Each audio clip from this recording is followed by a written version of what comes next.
Salut les amis, alors aujourd'hui on va parler du tome 1 de La Passe Miroir, donc de Christelle Dabos, Les fiancés de l'hiver.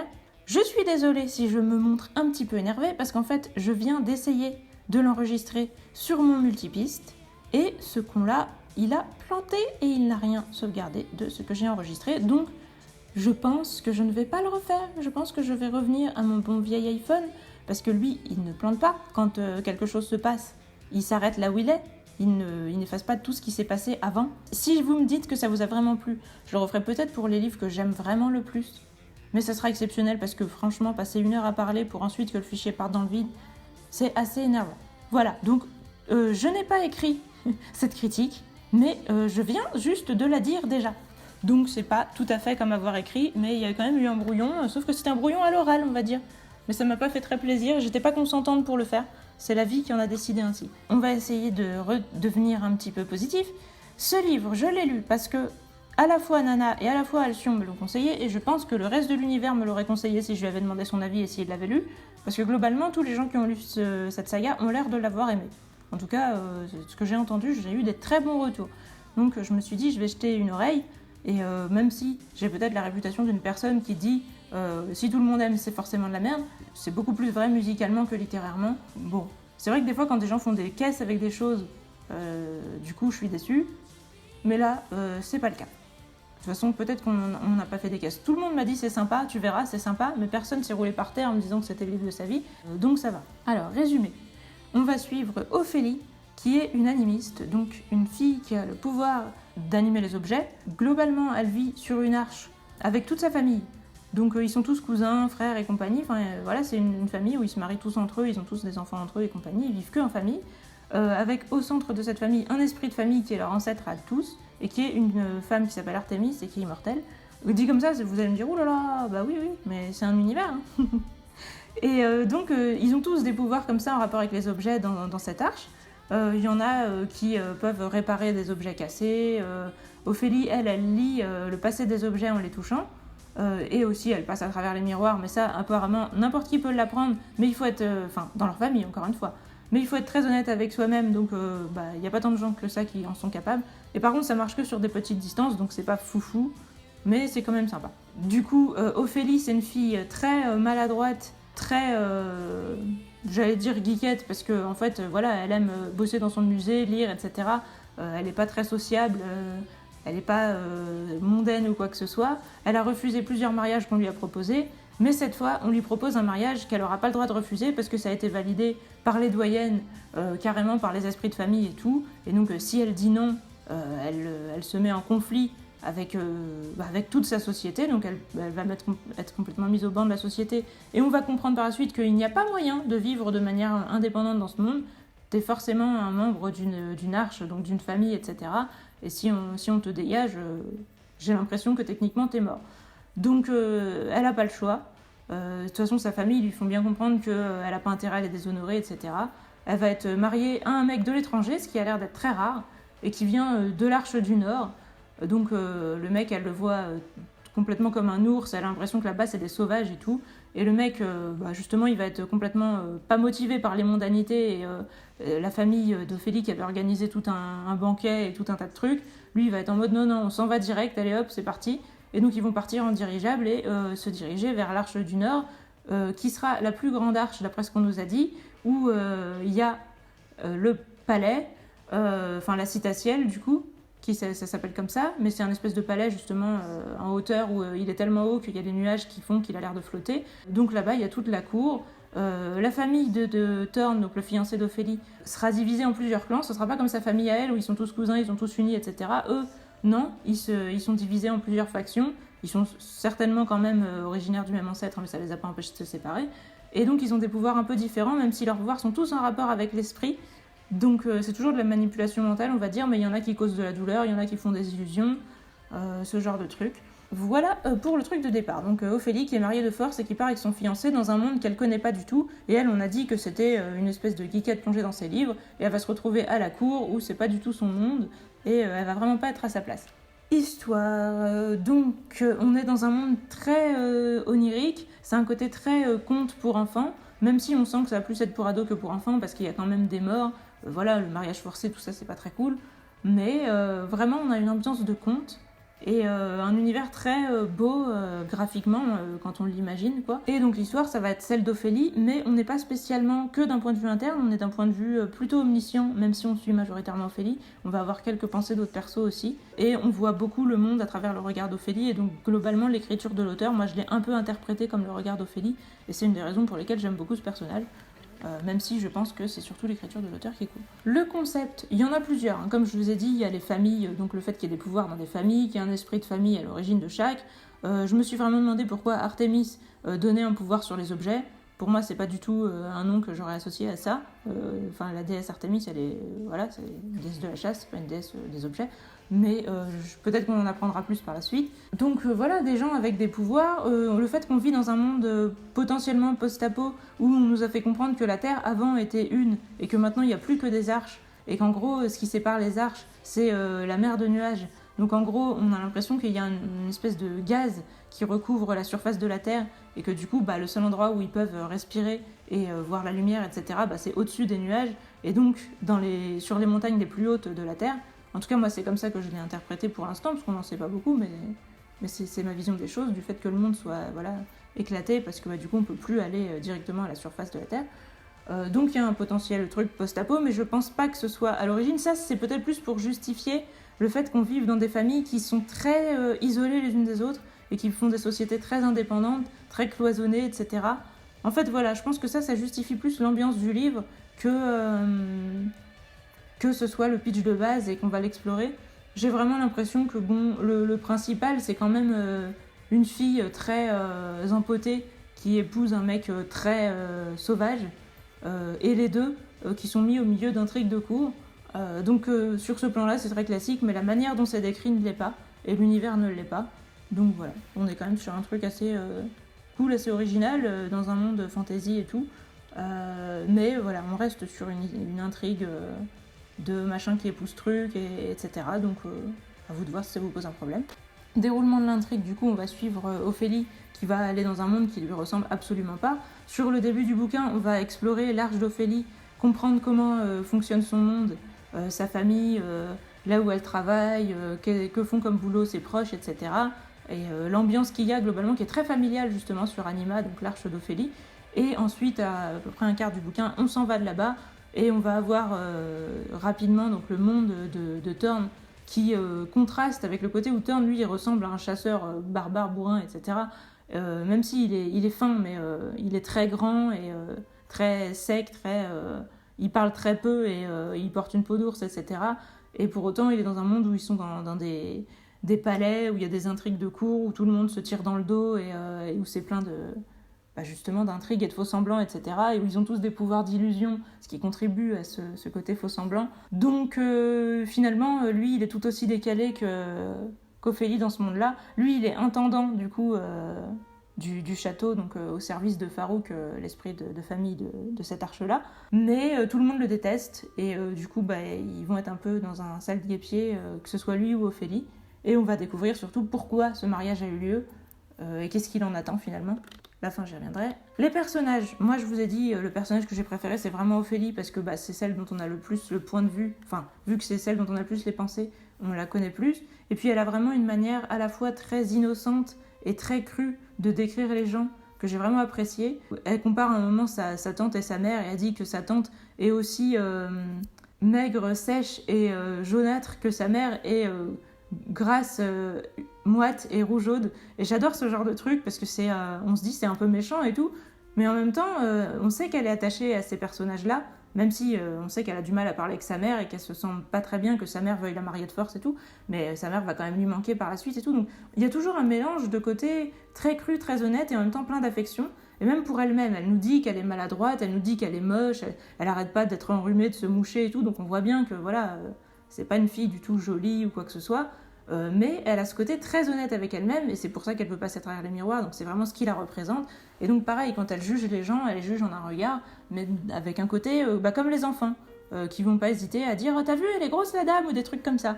Elle est très spontanée, très innocente, et sans méchanceté du tout. Elle arrive justement, elle a toujours de la compassion pour les gens, un regard très doux et compréhensif, mais en même temps avec un côté un peu impitoyable, à la fois dans la spontanéité et à la fois quand les gens la déçoivent, quand elle se rend compte qu'ils ont menti, qu'ils étaient faux, etc., elle les pardonne pas facilement. Et ce côté très enfantin, moi, ça me l'a rendue très attachante parce que je partage un peu ce genre de fonctionnement et de point de vue.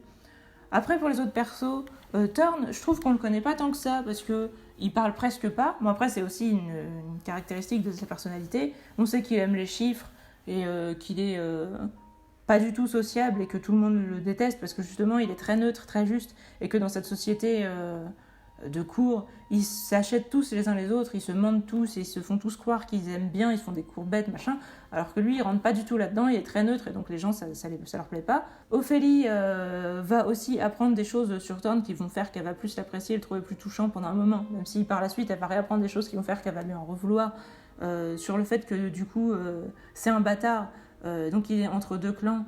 La famille de sa mère a été mise en disgrâce justement parce que normalement, ils n'ont pas le droit de se marier entre deux clans. Et du coup, il fait techniquement partie du clan des dragons sur le plan du pouvoir. Et en fait, il vit avec une tante qui est du clan des dragons. Mais lui, tous les autres dragons le considèrent comme un bâtard, donc comme une merde. Il n'aura jamais le droit d'avoir leur tatouage, il n'aura jamais le droit de faire partie vraiment d'entre eux, etc. Donc il a un peu les pouvoirs des deux clans, mais il est traité comme une merde par tout le monde. Bon, l'autre clan, c'est pas qu'il est traité comme une merde, c'est que de toute façon, il est tombé en disgrâce et qu'il a quasiment... disparu, enfin on sait pas trop où ils sont, mais de toute façon il vit pas avec, et lui-même il a l'air d'en vouloir à sa mère de l'avoir enfanté, donc ambiance. Mais encore une fois, on comprend qu'il a pas eu une enfance facile, et ça peut le rendre un peu attachant, même si pour l'instant moi j'éprouve pas grand chose pour lui. Moi, un personnage que j'aime bien, ça peut peut-être vous paraître bizarre, mais je vous ai déjà dit que j'aimais bien les persos ambigus, c'est Archibald, qui est un mec qui fait des illusions, et qui couche avec toutes les filles qui existent. On sait qu'il séduit n'importe quelle fille et que tout le monde veut coucher avec. Et c'est un mec qui a toujours l'air très affable, très gentil, etc. Mais on sait qu'il est capable justement de planter des couteaux dans le dos et tout. Même si comparé à d'autres, c'est peut-être pas autant au sens littéral. Parce que voilà, la famille des dragons, on sait que eux, quand on dit qu'ils plantent des couteaux dans le dos, c'est pas seulement pour dire qu'ils vont mal parler des gens. Et d'ailleurs, j'y reviendrai par rapport à l'écriture, mais ce livre a vraiment le don d'être à la fois littéral et figuré tout le temps. Et c'est ce qui lui donne son côté onirique et c'est vraiment très agréable. Donc les personnages, ils sont pas originaux, mais la manière dont ils sont décrits l'est, et grâce à l'écriture principalement vraiment, et c'est ça qui les rend cool.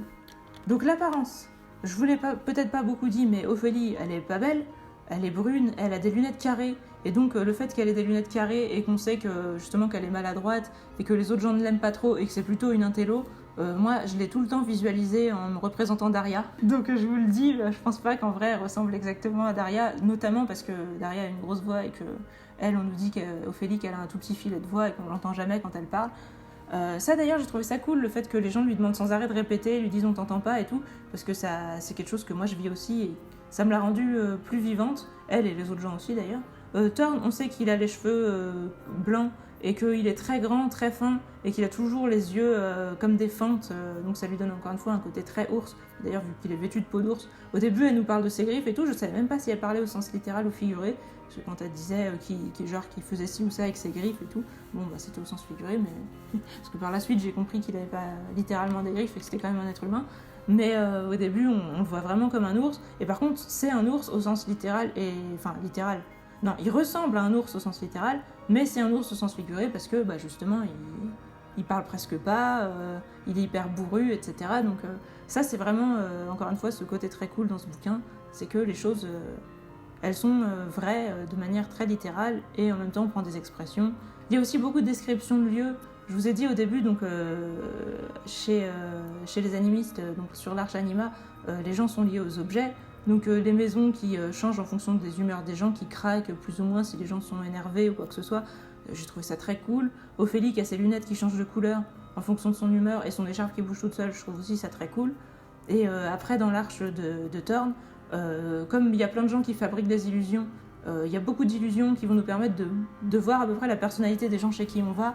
La tante de Thorne, elle a un jardin où il fait beau quand elle est de bonne humeur, où il pleut quand elle est de mauvaise humeur, etc.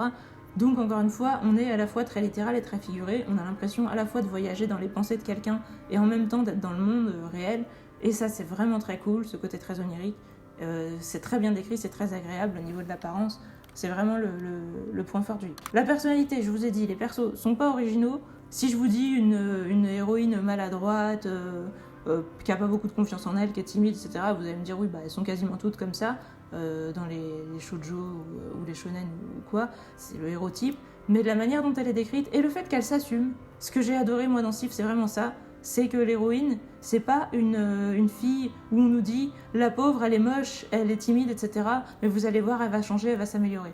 Elle est comme ça, mais elle s'aime comme elle est, et elle s'assume, et dès le début, justement, elle dit à son fiancé qui lui dit de toute façon, toi, tu vas pas survivre 5 minutes à la cour, elle lui dit, bah, méfie-toi, je suis peut-être plus fort que ce que tu crois. Et du coup, tout le livre, elle va nous montrer ça, que c'est pas parce qu'elle est moche, qu'elle a l'air de rien, qu'elle a une petite voix, qu'elle est timide et tout ça, c'est pas pour autant qu'elle est fragile et sans ressources. Et donc, elle va s'assumer comme elle est, et ça, c'est cool. Parce que voilà, on peut être des geeks, être des filles voilà, qui aiment lire, qui restent enfermées, qui sont pas sociables et tout, et être fort, et ne pas être débile, et ne pas être des victimes qui sont obligées de changer pour évoluer. Donc moi je suis complètement en accord avec cette héroïne, et j'aime beaucoup que l'auteur n'ait pas de condescendance envers les gens qui ressemblent à son héroïne. Mais pour le coup, je trouve qu'il n'y a pas d'évolution, je suis sur le point évolution. Après on est dans un tome 1, donc il y a encore le temps. Mais l'héroïne, au début, elle dit que justement, sa caractéristique, c'est d'être honnête avec elle-même, et c'est grâce à ça qu'elle est une des rares dans son arche à pouvoir passer les miroirs. Et à la fin du livre, bah, c'est un peu la conclusion qui redit la même chose, où elle dit « Ouais, non, je vais continuer de m'assumer, je vais continuer d'être honnête avec moi-même, c'est ça mon identité, c'est ça ma caractéristique. » Donc, en gros, elle a emporté une crise identitaire, c'est bien, mais du coup, quand on regarde dans la globalité, elle a un peu fait du surplace. Et globalement, les autres persos n'ont pas vraiment changé non plus. Et ses relations avec les persos, c'est pareil avec Thorne par exemple, elle a fait un pas en avant, un pas en arrière, vu qu'elle a appris à le connaître et elle a plus aimé, puis finalement elle a trouvé des choses sur lui qu'elle n'a pas trouvé pardonnables et elle s'est rééloignée. Donc je trouve que pour l'instant d'évolution il n'y en a pas, mais c'est un tome 1, donc on verra par la suite. L'univers, les lieux et les créatures, c'est un des points les plus forts, je vous disais, c'est extrêmement onirique, c'est extrêmement beau, c'est super bien décrit, les descriptions sont très originales, on sent que c'est une auteure française, et parce que voilà, on sent que la langue est belle, etc. Il y a toujours un petit truc en plus quand c'est pas une traduction. Donc ça fait vraiment rêver, on voit bien les paysages. Les paysages qui sont pas non plus originaux en eux-mêmes, mais c'est qu'il y en a tellement, et ils viennent avec une telle fluidité, ça s'enchaîne bien, c'est tellement agréable, on a l'impression voilà, de nager dans des espèces de rêves qui sont faits à partir d'images de notre enfance et tout. Et c'est vraiment très agréable. Logique et cohésion, j'ai vu aucune faute. Peut-être une petite facilité scénaristique ou deux par-ci par-là, mais grosso modo aucun problème. Après c'est le tome 1, donc on a encore le temps de voir. Mais il y avait quand même un petit peu de ça, vu qu'il y a quand même des intrigues de cours, etc. Donc le fait qu'il n'y ait pas de faute de logique, c'est plutôt bon signe pour la suite. Mystère et découverte, il y en a, mais il n'y en a que dans l'exploration de l'univers, parce que par contre il n'y a pas beaucoup d'action avec l'héroïne, etc. Il se passe pas grand-chose. En général, on l'amène à un endroit et elle fait un peu potiche, même si elle espionne un peu, qu'elle observe un peu, et que du coup il se passe quand même des choses. Globalement, elle fait pas tant de choses que ça, et on a beaucoup de choses qui se sont passées, qu'on entend par compte rendu, de gens qui en discutent après et tout. Et dans ce qu'on voit concrètement, il se passe pas grand chose. Mais l'univers, on a vraiment envie de l'explorer et de le découvrir, et c'est extrêmement agréable. Et puis comme on part d'une arche pour aller dans une autre, on a vu la première, on explore la deuxième, le côté exploration est extrêmement présent, et c'est vraiment c'est peut-être le deuxième point fort du livre, après l'écriture, qui reste, à mon avis, la plus grande qualité. Donc voilà, l'écriture. Je vous dis, l'écriture, elle est vraiment géniale.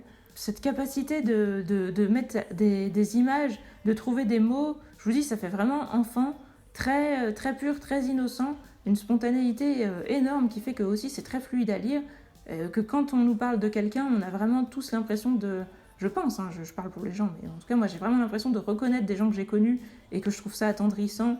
Il y a toujours un côté attachant, et même les gens qu'on n'aime pas, etc., on se les représente bien. La plupart, ils ont un côté attachant, et quand on les aime pas, en général, c'est pour ce qu'ils ont fait, et c'est pas juste pour leur apparence. Oui, ça aussi, c'est un des points positifs, je dirais.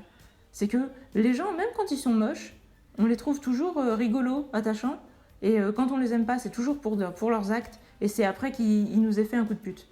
C'est pas de base, on voit quelqu'un, on se dit, lui, je le sens pas, etc. Il n'y a pas de jugement, et même si on peut se dire que c'est la personnalité de l'héroïne, bah, comme c'est quasiment que elle qu'on suit, je me dis quand même que c'est le livre globalement qui est comme ça, et c'est extrêmement rafraîchissant, reposant, frais. Ouais, il y a vraiment un côté conte, enfantin, etc., une ambiance où c'est apaisant. C'est vraiment positif. Poésie et contemplation, du coup, il y en a plein, parce que je vous ai dit, les paysages sont extrêmement beaux, extrêmement bien décrits. C'est pas, comme je vous disais, que les descriptions soient originales, c'est que ça s'enchaîne de manière extrêmement fluide. Ça fait vraiment... ouais, on est dans un rêve et on est émerveillé. Même si on a quelques petites désillusions, on continue toujours à garder ce côté innocent, ce côté émerveillé, même à la fin du livre. Et ça, c'est beau. Ça, c'est positif, c'est agréable. C'est un livre qui donne vraiment un sentiment positif, je dirais. Donc poésie et contemplation, oui, parce que vraiment une capacité à mettre les bons mots sur les choses. Et il y a aussi cette capacité pour le fait de mettre les mots, justement, le mot citatiel pour décrire une citadelle qui a l'air de flotter dans le ciel. Moi, j'adore les combinaisons de mots comme ça, comme dans Pokémon ou quoi, et donc je trouve ça très bien trouvé. Le fait d'avoir mis des noms sur les clans, les dragons, pour des gens qui ont des pouvoirs psychiques, de balancer un peu des chocs mentaux aux gens, ou d'utiliser un peu une espèce de force, d'influencer le cerveau pour faire souffrir les gens et tout, et de dire oui, vous avez goûté à leurs griffes et tout quand on s'est pris des chocs mentaux. Je trouve ça super bien trouvé. Les mirages, pour parler des gens qui ont des pouvoirs d'illusion, c'est un mot simple, facile, etc. Mais c'est bien trouvé aussi, et ça sonne bien.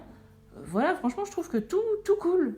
C'est tellement fluide, c'est reposant, c'est agréable, et c'est des trucs qu'on se rappelle sans effort. On rentre dedans, on comprend facilement ce que ça veut dire et tout. Ça, c'est vraiment très bien posé. Un putain de talent pour ça. Je sais pas s'il y en aura pour l'histoire, la narration et tout, parce que comme je vous dis, pour l'instant, ça bouge quasi pas, et c'est ça qui m'inquiète un peu.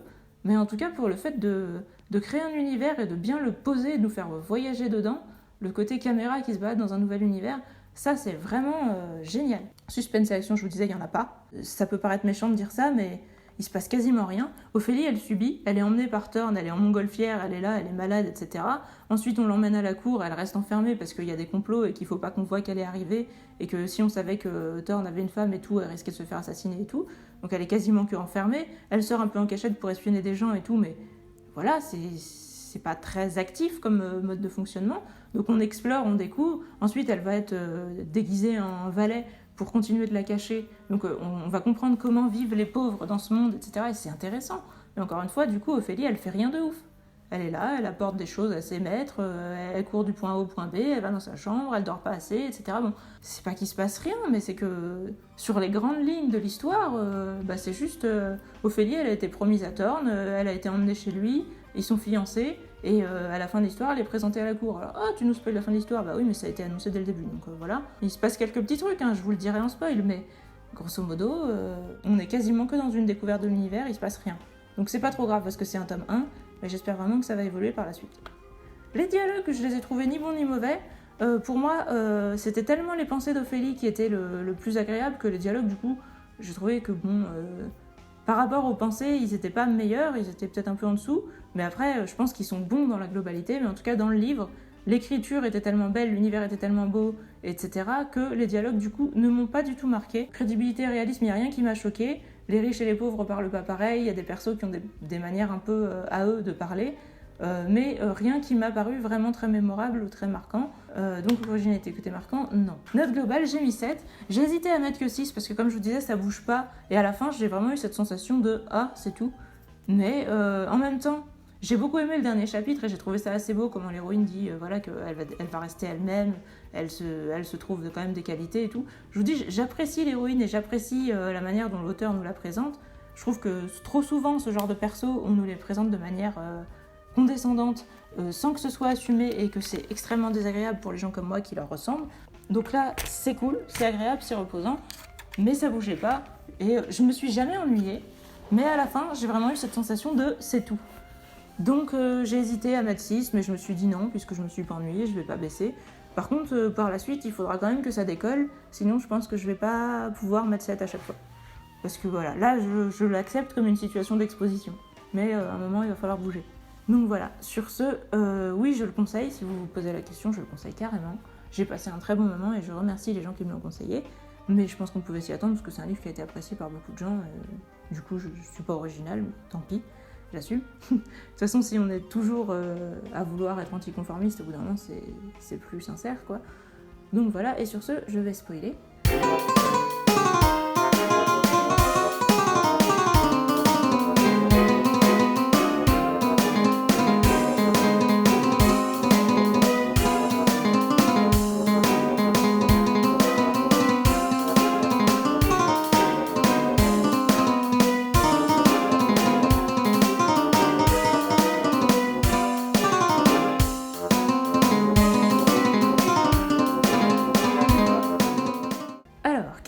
passe dans ce livre avec Thorne et Ophélie, où je vous disais que j'étais agacée parce qu'ils font un pas en avant, un pas en arrière.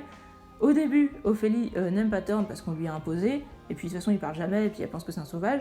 Après, elle apprend à le connaître parce qu'elle apprend justement qu'il a eu une enfance difficile, parce que voilà, sa mère ne l'a pas élevé. D'ailleurs, je me rappelle plus si elle est morte ou pas sa mère, mais de toute façon sa famille de sa mère, ils ont pas pu le garder, puis ils sont tombés en disgrâce.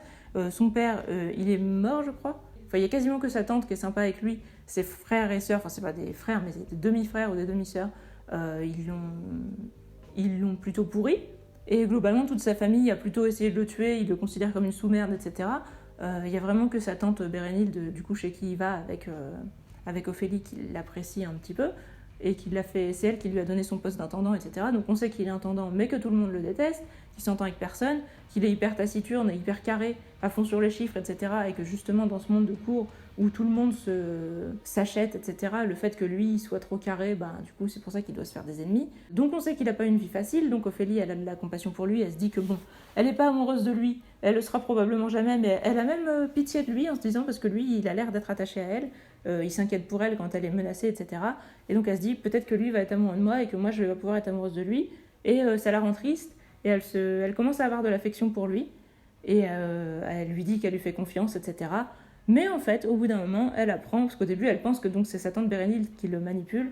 Oui, ça, je ne l'ai pas dit, parce que, en gros, la tante Bérénilde, elle est amoureuse de Farouk, l'esprit de la famille. Farouk, donc, c'est lui qui détermine qui est noble, qui est une merde, qui est bien, qui est en disgrâce, etc. Donc, être sa favorite, ce serait vraiment une grosse ascension sociale. C'est d'autant plus important que les dragons ne sont plus très nombreux, etc. Donc, si une dragonne a une ascension sociale, c'est cool. Et donc elle voudrait être bien vue par Farouk. Elle est enceinte de lui, je ne sais plus si je l'ai dit non plus. Mais Farouk apparemment n'aime pas les femmes enceintes, donc il l'a un peu lâchée. Et pour lui plaire, en fait, elle a pris une femme liseuse, justement, qui est capable, donc, comme Ophélie, de voir le passé des objets, parce que Farouk a un livre dont il veut connaître le passé. Et au début, Ophélie pense qu'on va lui demander de lire le livre de Farouk quand ils seront mariés. Mais en fait, après, elle apprend que la cérémonie de mariage relie les pouvoirs des deux. Donc elle va hériter des pouvoirs des dragons. Et je crois que ça s'appelle des archivistes ou quelque chose comme ça, de la famille du coup de la mère de Thorne, qui ont une mémoire absolue. Et donc en combinant la capacité de lire les objets et la mémoire absolue, il pourrait potentiellement accéder au fin fond du passé du livre de Farouk et lui révéler ce que ça veut dire, etc., et ce que contient son livre. Et donc Bérénilde espère récupérer les faveurs de Farouk grâce à ça, et c'est pour ça qu'Ophélie a été choisie, c'est parce que c'était la meilleure liseuse. Donc c'était pas un hasard, parce qu'au départ elle pensait qu'elle avait été choisie par hasard, juste parce qu'il prenait une meuf de sa famille, mais une meuf random, et là donc elle comprend que c'est pour ses mains, et donc elle se dit même que pour mes mains, en fait ils vont m'utiliser. Au début elle pense donc que c'est la tante Bérénilde, et en fait par la suite elle apprend que Thorne est au courant et qu'il l'accepte, etc., et que c'est carrément lui qui est censé faire la lecture et pas elle, qui va hériter de son pouvoir, etc. Donc elle dit en gros il me protège juste parce que il veut conserver son pouvoir en boîte, quoi, et quand il aura hérité du pouvoir, je pourrais crever, il n'en aura plus rien à foutre. Donc là, pouf, elle l'aime plus du tout, et elle lui fait bien comprendre qu'elle l'aime plus du tout. Donc voilà, d'où le pas en avant, le pas en arrière, et le fait qu'on n'ait pas du tout avancé sur ce plan-là, et que moi ça m'agace un peu, parce que j'aime pas trop les histoires d'amour comme ça qui stagnent, où on sent qu'à la fin ils vont s'apprécier, et où ça prend des plombes, où ils se disent je t'aime moi non plus, je t'aime pas, je t'en veux plus. Ça m'agace un peu. Ça va parce que c'est un truc parmi 10, il y a plein d'intrigues autour, et je trouve les intrigues cool, et j'aime beaucoup le personnage d'Ophélie. Mais voilà, ces moments avec Thorne m'ont un peu saoulée. Thorne en lui-même, j'ai rien contre, ni pour ni contre, c'est un perso pour moi neutre, mais la relation avec Ophélie pour l'instant m'agace. Et je vous disais, il y a eu des scènes d'action mais qui ont été ellipsées. Alors il y a eu une première tentative de meurtre contre une meuf qui s'appelle Hildegarde et qui avait l'air sympa, où c'est Ophélie qui lui amène des oranges, qui l'empoisonne, et donc après Ophélie est accusée de meurtre, elle va en prison et tout, donc un petit peu d'action, mais encore une fois, bof action, parce que la meuf, voilà, elle est empoisonnée, il n'y a pas de combat. Et ensuite, Ophélie, elle est emmenée en prison, elle en ressort, et c'est que par rapport à des complots, des dialogues, etc. Il n'y a pas de bataille ni rien, de baston, quoi que ce soit. Donc bof, mais il se passe des choses encore une fois, mais je vous dis, niveau action, on n'a pas vraiment l'impression que ça bouge. Et à la fin, on nous dit « Oh, les dragons se sont tous fait tuer pendant leur chasse », sauf que leur chasse, on n'y était pas. On avait un suspense où on nous disait il faut que t'empêches la tante Bérénilde d'y aller, elle est enceinte, elle va se faire tuer si elle y va, etc. Elle y va pas sans que Ophélie ait fait beaucoup d'efforts pour ça, mais elles dorment toutes parce qu'elles ont eu une soirée de la veille très mouvementée. Et quand elle se réveille à minuit alors qu'elle croit qu'il est midi, il y a un inspecteur qui arrive et qui lui dit toute la famille des dragons s'est fait tuer, et donc on vous interroge parce que vous êtes la dernière survivante du camp des dragons et tout. Et donc qui se sont fait tuer pendant leur chasse, il y a eu un combat avec des animaux et tout, mais on fait que nous en parler, on n'était pas là-bas. Donc la seule scène d'action du livre, on n'y était pas. C'est un peu emmerdant. Du coup, on apprend qui l'a fait, et on comprend que c'est un milieu de requins, et que Ophélie, elle va en chier, et donc voilà, elle se refait sa promesse de rester fidèle à elle-même, de pouvoir toujours passer à travers le miroir, donc de rester honnête avec elle-même et tout ça. C'est beau émotionnellement, mais niveau action, il s'est pas passé grand-chose. J'ai un peu hâte à la suite, j'espère qu'il y aura plus d'action. J'adore l'univers, j'adore l'écriture, donc de toute façon je vais dévorer les bouquins et de toute façon je vais aimer, ça c'est sûr. Je pense que ce sera impossible que cette meuf écrive un bouquin à qui je mettrai en dessous de la moyenne, parce que de toute façon la qualité principale c'est l'écriture et je vois pas pourquoi elle la perdrait. Mais voilà, il y a ce côté action, j'aimerais en avoir plus. J'espère vraiment qu'il y en aura plus à l'avenir. Même si, je vous ai déjà dit, je trouve que quand les persos font des trucs trop épiques, on peut plus s'identifier, donc je demande pas à ce que Ophélie devienne une déesse non plus. Mais j'aimerais bien quand même qu'elle soit un peu plus dans l'action et un peu moins enfermée à part, à en entendre parler par des on-dit. Donc c'est ce que j'attends pour la suite et je vous tiendrai au courant de ce que j'en penserai quand je le lirai. Sur ce, n'hésitez pas à me dire ce que vous pensez, sauf si c'est de la merde. Et moi, je vous dis à la prochaine, très certainement à nouveau sur iPhone malheureusement. Salut!